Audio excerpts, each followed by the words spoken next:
Hola, buenas tardes. Mi nombre es Cristian Hernando Torres Poveda. Soy estudiante de Historia y Archivística de la Universidad Industrial de Santander en la ciudad de Bucaramanga, en Colombia.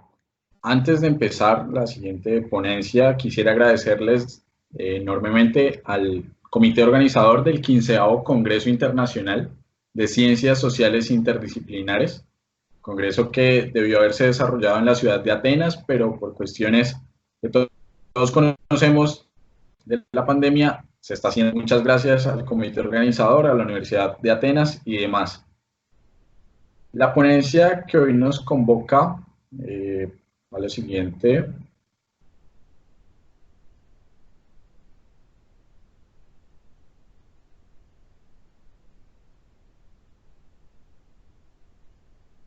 Se intitula de la siguiente forma: Las voces del paisaje, acercamiento al conflicto armado colombiano desde una perspectiva ambiental.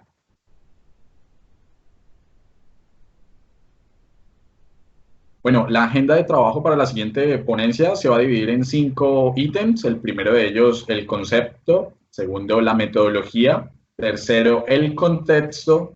Cuarto, un ítem que denomino lugares del horror. Y por último, Colombia, país que sufre pero que no llora. Bueno, para comenzar, quisiera traer una cita de Gabriel García, abro comillas, dice: la memoria del corazón elimina los malos recuerdos y magnifica los buenos, y gracias a ese artificio logramos sobrellevar el pasado. ¿Por qué traigo a colación esta cita? Bueno, no es por otro motivo aquel que la presente ponencia, el presente balance, se inscribe dentro de un ejercicio de memoria histórica tan necesario para el país en estos tiempos de posconflicto. Ahora bien, el concepto. A lo largo de la ponencia, de la presentación que están viendo, vamos a manejar un concepto que viene del texto de la profesora Patricia Clare. Abro comillas: la historia ambiental latinoamericana ha emergido desde el ámbito de la apropiación violenta y desigual de los recursos ambientales. Vamos a ver cómo este concepto toma fuerza durante la construcción de la siguiente exposición. Entonces, a por ello. Todas las imágenes van a contar con su cita y demás. Listo. Segundo, metodología. ¿Cuál va a ser la metodología de trabajo para la siguiente ponencia? ¿En qué nos inscribimos? Bueno, es raro porque uno no creería que el conflicto armado colombiano se puede trabajar desde la historia ambiental. Sin embargo, la tendencia historiográfica del siglo XXI nos permite hacer esto, ¿sí? Pero ¿por qué y mejor para qué? ¿Por qué hablar de historia ambiental con el conflicto armado colombiano? ¿Y para qué hablar de historia ambiental? Bueno, nos referimos al texto del profesor Mark Carey, quien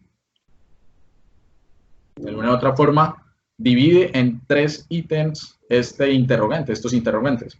Él habla de un proceso colonialista en la región, de un proceso de exportación capitalista y de un proceso conservacionista no menos importante, ¿sí? El primero de ellos tiene que ver con los ítems de imperialismo ecológico, una economía extractiva y un manejo de los recursos por parte, y ya lo vamos a ver a continuación, de potencias, no solo países, sino imperios, como el Imperio Español, el Imperio Portugués, que tuvieron, que se ubicaron pues en nuestros territorios durante la época precisamente colonial. En años recientes, esta exportación capitalista, esta simbiosis se ha traducido a regiones como Europa y los Estados Unidos. Y por último, el tema de conservación, nos explica el profesor Carey, lo que busca es hablar o examinar, mejor dicho, leyes, movimientos, políticas, áreas protegidas, un tema mucho más de conciencia frente a lo que el medio ambiente significa para la región latinoamericana, una región que, como vamos a ver más adelante, es sumamente diversa y rica en recursos naturales. Bien, siguiendo con el tema de la metodología, el por qué y el para qué, tenemos de nuevo 3 ítems, en este caso extraídos del texto de la profesora Patricia Clare. El primero de ellos tiene que ver con que la región latinoamericana ha estado marcada por la violencia, un proceso que viene desde la colonia, como mencionábamos anteriormente. Llámese Imperio Español, llámese Imperio Portugués, llámese Inglaterra, en el caso norteamericano y demás. En segundo lugar, la región latinoamericana es la más desigual del planeta, ¿sí? Y por último, la región latinoamericana es ampliamente diversa, lo mencionábamos ahorita, en cuestiones morfológicas, llámese relieve, hidrología, extensión, clima y demás. Sumamente diversa nuestra región latinoamericana. Ahora bien, el contexto, ¿cómo aterrizamos esto a Colombia? ¿Cómo aterrizamos este panorama general latinoamericano al caso colombiano? Bueno, hablando de temas del último punto que veíamos anteriormente, el tema de las cuestiones morfológicas, bueno, Colombia es un país sumamente biodiverso, de hecho está catalogado como el país más biodiverso del mundo, sino el segundo. Es curioso porque a Colombia llega la cordillera de los Andes, la están viendo acá en el mapa de su derecha, una cordillera que venía unificada desde la Argentina y desde Chile, pero que en nuestro territorio tiene tres divisiones, la occidental, la central y la oriental. También el panorama del relieve colombiano lo dominan extensas llanuras, selvas como la Amazonía y grandes sabanas como las que se encuentran en la costa Caribe. También podemos ver una selva muy tupida, unos bosques muy tupidos en la parte del Pacífico colombiano. Es muy curioso porque Colombia es el único país de Sudamérica que tiene acceso a los dos océanos, al Atlántico y al Caribe. A eso sumarle las tres vertientes de la cordillera de los Andes, selvas, llanuras. Vamos entendiendo un poco cómo Colombia se considera y tiene bien merecido ese puesto de un país sumamente megadiverso. Algunos datos: la diversidad, bueno, no solamente es de especies, no solamente es de fauna y flora, también tiene una diversidad genética debido al proceso colonial bastante marcada y una diversidad de ecosistemas, que les mencionaba ahorita, muy fuerte. Tenemos el primer lugar del mundo en cuanto a aves y orquídeas se refiere, el segundo en cuanto a plantas, anfibios, peces de agua dulce, el tercero en el mundo de palmas y reptiles y el cuarto lugar en el mundo en presencia de mamíferos. Ahora bien, ¿qué le sumamos a este panorama de Colombia en cuanto a morfología? Ya desde un plano social. En la foto de la esquina superior izquierda vemos la firma del Acuerdo de Paz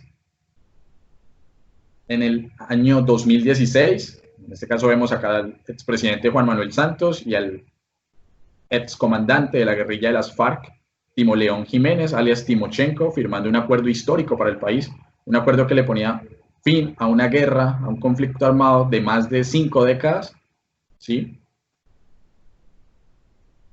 Entendamos que Colombia está en un proceso de paz, un proceso de consolidación de esta paz, pero es una paz que se tiene que aplicar a este territorio que estamos viendo acá, un territorio que no es uniforme, un territorio que desde la época colonial ha sufrido embates de la violencia distintos dependiendo de cada región, de cada subregión del país, pues anteriormente del virreinato. Ahora bien, en cuanto a los lugares del horror, vamos a ver en nuestro país, en Colombia, cuatro ítems de lo que llamamos lugares del horror. Tomamos este término, nos basamos en un informe que el Centro Nacional de Memoria Histórica creó hace unos años, precisamente sobre la importancia de la naturaleza dentro del proceso de reconstrucción de la memoria histórica en el país. Estos 4 ítems serán cementerios de agua, si los árboles pudiesen hablar, Memoria en ruinas y Caminos a las masacres. Pero antes de hablar de estos 4 ítems, me gustaría que hagamos un ejercicio comparativo, en este caso, con estos 2 mapas. El primero de ellos, un mapa de la incidencia de la violencia en el país en el año 2002, y el segundo, igual, solamente que en el año 2013. Año 2002, presidencia de Álvaro Uribe Vélez; 2013, presidencia de Juan Manuel Santos en curso. Vemos como en el año 2002 los lugares que están marcados en rojo representan los mayores índices de violencia, de actos terroristas y de presencia de grupos guerrilleros, de grupos ilegales en estas zonas. Fijémonos, y me gustaría que comparáramos un poco con el mapa del relieve colombiano, cómo esta zona, la zona central, la zona de la cordillera, bueno, de las cordilleras del país,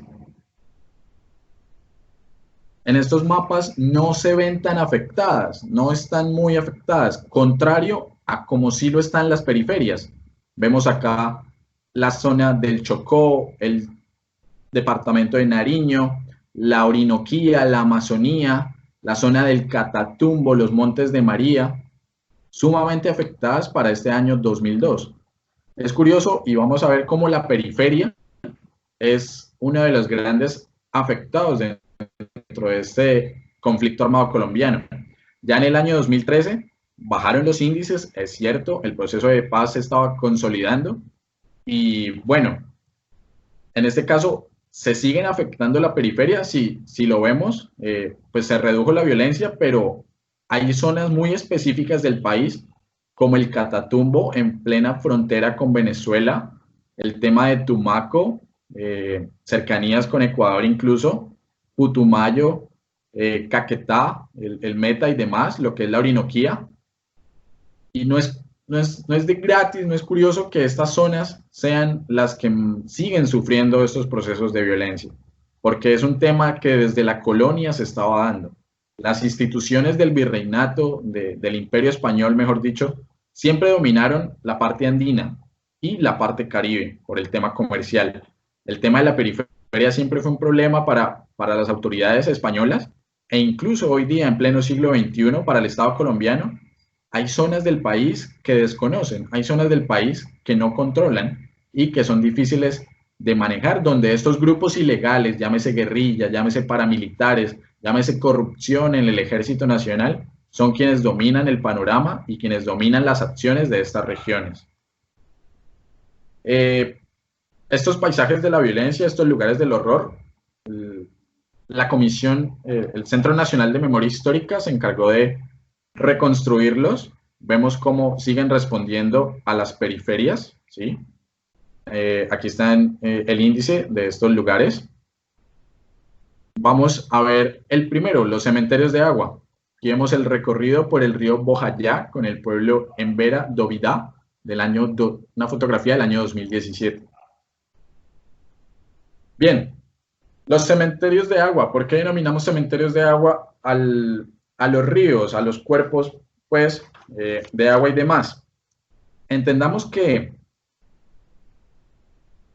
los ríos en Colombia han servido también desde la época, incluso desde la época prehispánica y colonial, como una vía de transporte sumamente importante para diversas comunidades, debido precisamente, y lo veíamos en el mapa del relieve, a la dificultad, a la morfología del país, una morfología, un relieve muy accidentado que le impedía a la corona, que le impedía al gobierno, a la República de Colombia, crear caminos decentes, caminos carreteables decentes. Incluso el tema de los ferrocarriles en nuestro país fracasó rotundamente debido, bueno, una de las razones es debido a la morfología. Ya habrán otras cuestiones que se le suman a este proceso.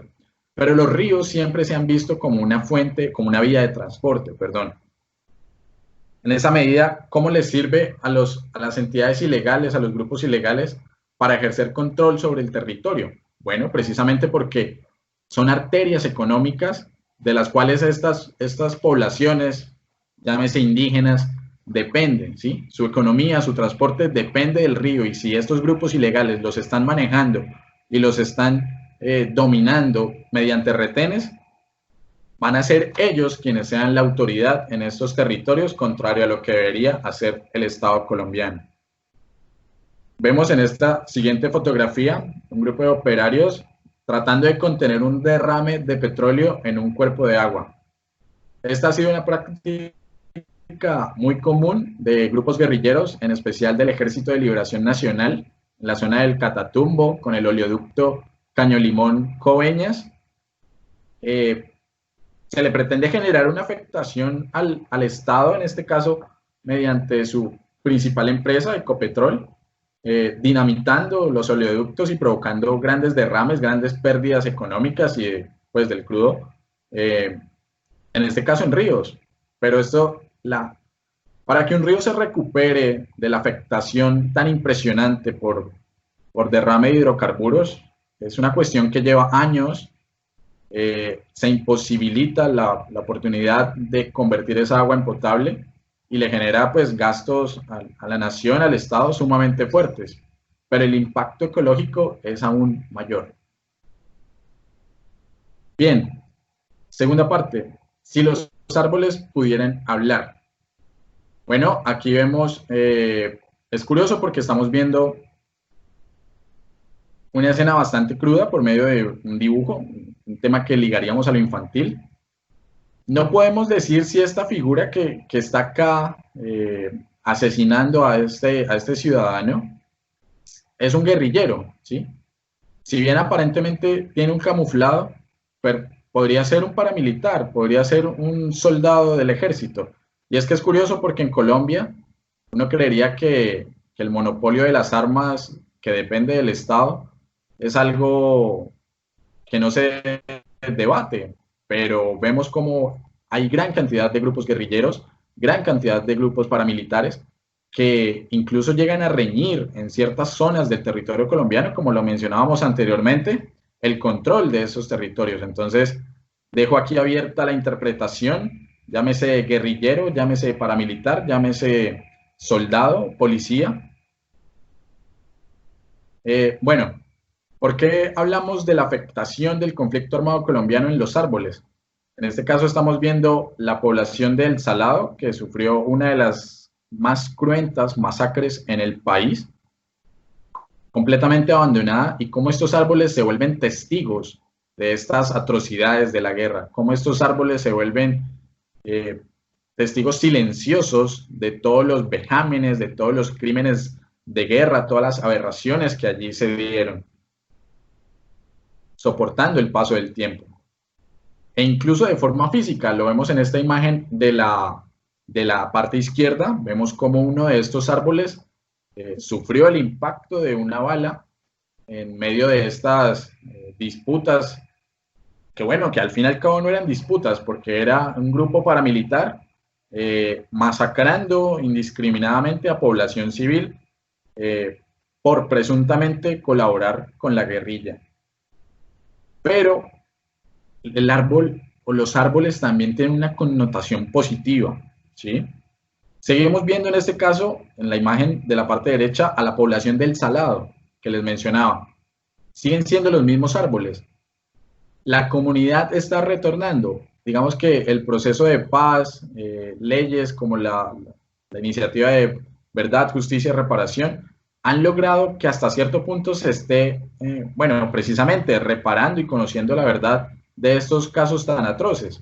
En este caso, la comunidad se congrega en torno a estos espacios. Son los árboles quienes cobijan, quienes dan sombra, y no solamente de una forma literal, sino que en este caso, y no es en aras de ser poético y demás, pero quienes cobijan a la población luego de todas estas atrocidades. Bien, llegamos al tercer punto, memoria en ruinas. Vemos en la parte izquierda ruinas de la hacienda El Recreo en el sector de La Macarena, en el departamento del Meta. Esto sigue siendo la periferia del país. Voy a insistir muchísimo en eso. Y ahí en la parte derecha vemos las ruinas de Bojayá tras el triple enfrentamiento entre militares, paramilitares y las FARC en el año 2002. Bojayá, de igual, está ubicada en el departamento del Chocó, la zona Pacífico, una zona sumamente olvidada, con una ausencia estatal muy, pero muy fuerte, donde estos grupos, donde militares, FARC, paramilitares, se convertían en la ley. Eran ellos quienes imponían la ley en esos territorios. Y son estas ruinas los testigos de que hubo prosperidad, de que hubo comunidad, de que se estaba haciendo comunidad en estas poblaciones, pero la guerra propició que se efectuaran desplazamientos forzados, que sus pobladores tuviesen que emigrar dentro de nuestro país. Y aquí, bueno, va una de las cifras más crueles de toda la violencia en Colombia. A día de hoy, a pleno 2020, contamos con alrededor de 8 millones de víctimas de este conflicto armado. Son, bueno, no solamente entes naturales, pero en este caso el cemento, la pared, los ladrillos los está consumiendo la naturaleza, está reclamando su lugar y de alguna u otra forma trata de ocultar o de mimetizar en su paisaje lo que la guerra dejó en estas poblaciones. Bueno, seguimos hablando de memoria en ruinas.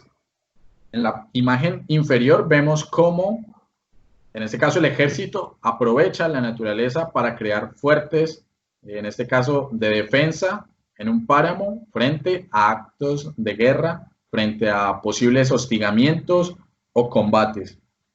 La naturaleza, perdón, en este caso el paisaje, se vuelve un elemento que ayuda a los procesos de defensa, a la estrategia de ataque hacia otros grupos. Y una imagen sumamente desgarradora, la que se encuentra aquí en esta imagen superior derecha, un caballo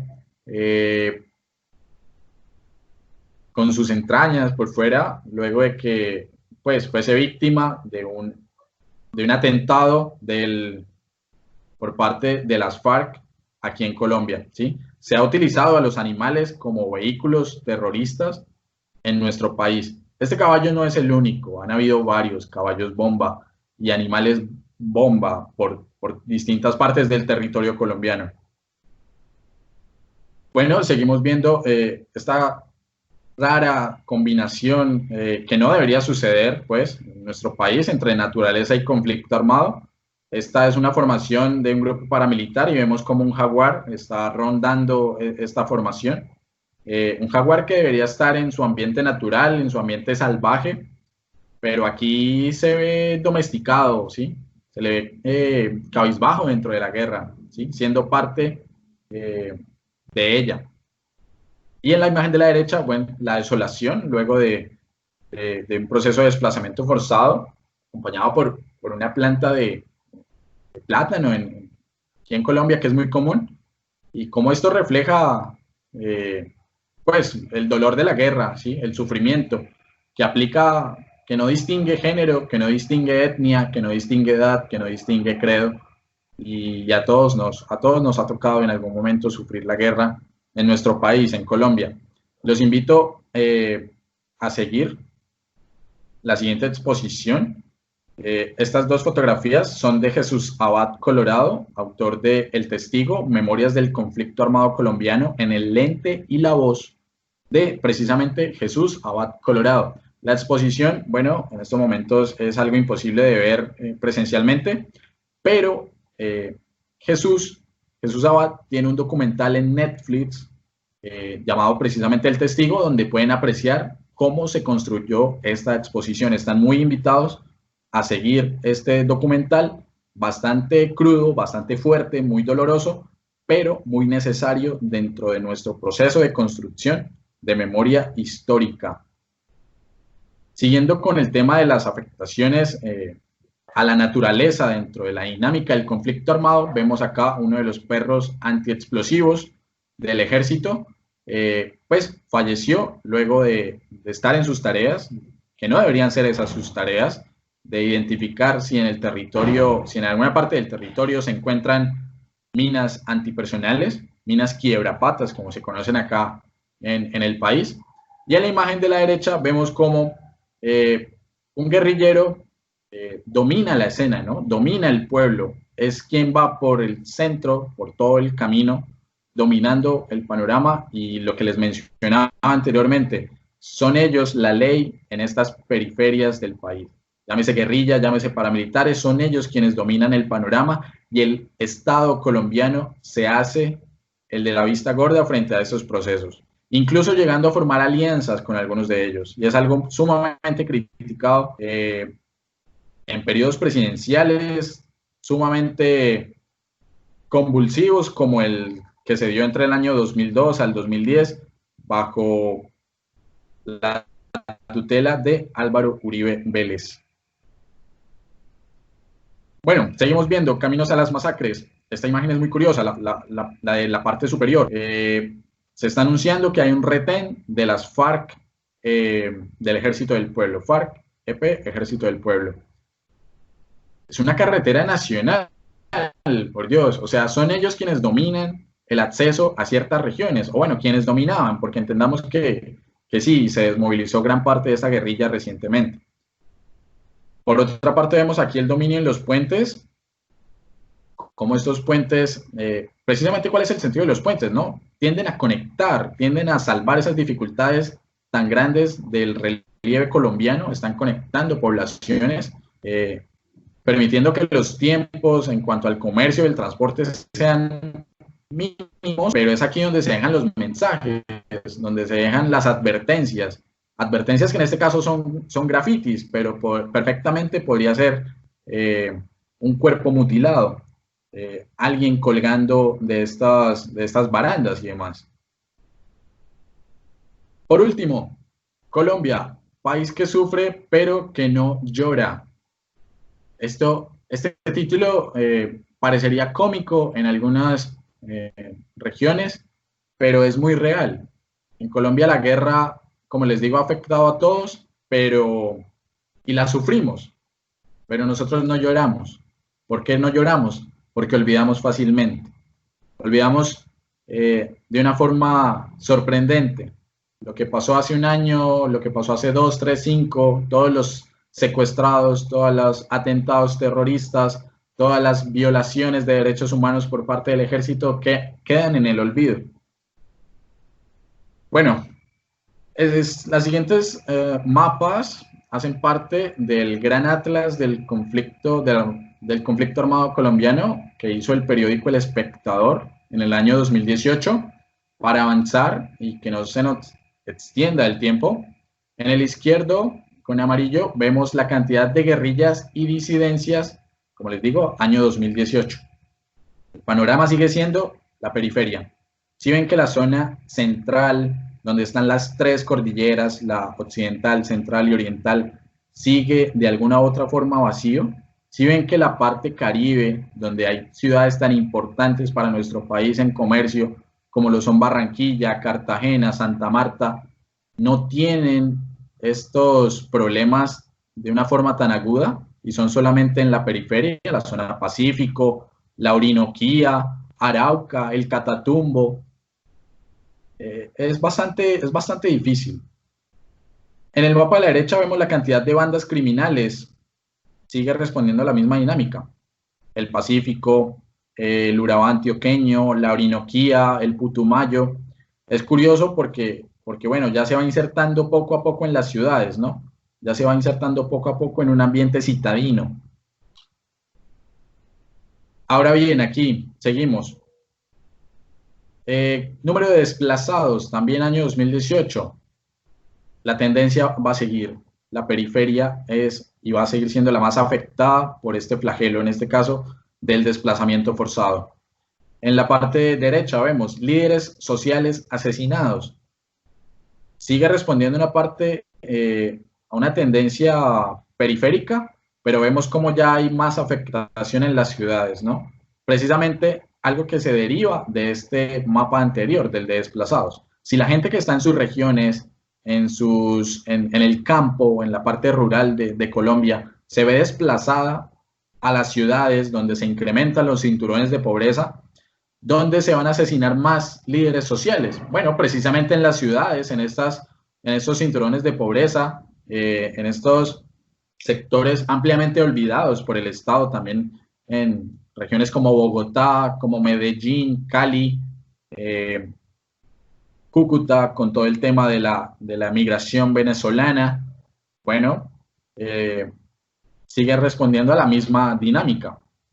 Por último, vemos cómo se superponen todos los mapas y nos da una visión un tanto general sobre el conflicto armado colombiano al año 2018.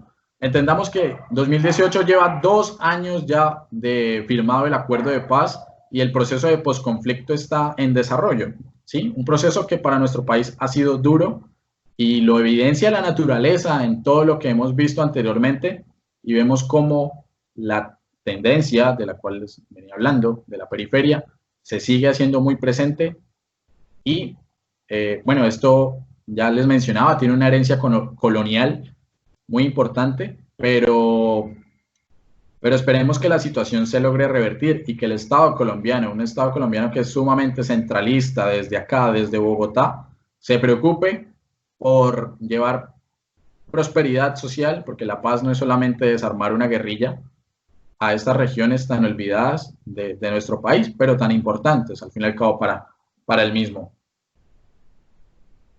Bien, seguimos viendo el panorama que les estaba mencionando. Me quedo con una cita de uno de los grandes sociólogos de nuestro país. Hablo de Alfredo Molano, quien hace poco falleció.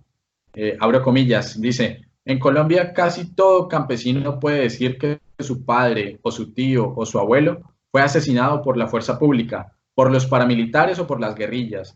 Es la diabólica inercia de la violencia que desde antes de 1948, año del asesinato de Gaitán, ha dejado más de 1 millón de muertos. Todos en Colombia tenemos una historia, por más pequeña que sea, relacionada al conflicto armado. Bueno, y para finalizar, les hablé de la exposición de Jesús Abad Colorado. Tuve la fortuna de verla en la ciudad de Bogotá y la imagen que les voy a mostrar a continuación fue la que más me impactó y espero que poder compartirla con ustedes y que la aprecien a la distancia. Un relato que recogió Jesús Abad, dice, comillas: la mujer del sombrero y sus hijos iban a embarcarse en un avión DC-3 junto con otros sobrevivientes de la matanza. No podían llevar sino un pequeño maletín de ropa. La niña se acercó y le preguntó al funcionario de la Cruz Roja Internacional: ¿usted me deja llevar la pollita? Es que es un regalo. El hombre, con lágrimas en los ojos, le dijo: llévala. Y vemos en este caso, gracias al lente de Jesús Abad Colorado, este momento en el cual pues a esta chica, a esta niña, se le permite llevar su animal, su pollita, su gallina, luego del dolor, luego de la guerra en su máxima expresión, ¿sí? A pesar de todo el sufrimiento que causó, su única preocupación era su compañera en el campo. Y bueno, esto es sumamente desgarrador, es uno de los grandes ejemplos, y creo que con esta imagen trato de resumir un poco cómo la violencia afectó la naturaleza, afectó el paisaje, ¿sí? La conclusión debería ser que en nuestro país no solamente la población civil fue víctima del conflicto, sino que la naturaleza también debe reconocerse como víctima del mismo, como un sujeto histórico que sirve de testigo, que sirve de ejemplo para otros procesos que haya en el mundo de cómo la violencia no solamente se ensaña con el ser humano. Y nada, eso sería todo la tarde de hoy. Mil gracias por su atención. Acá dejo parte de la bibliografía que utilicé para la presente ponencia. Espero que el panorama en cuanto a naturaleza, en cuanto a medio ambiente, desde la historia, en este caso relacionado con el conflicto armado colombiano, haya sido de utilidad para ustedes. No me queda más que agradecerles por su atención Recuerden que mi nombre es Cristian Torres, estudiante de la Universidad Industrial de Santander, acá en Colombia, en la ciudad de Bucaramanga. Mil gracias por todo.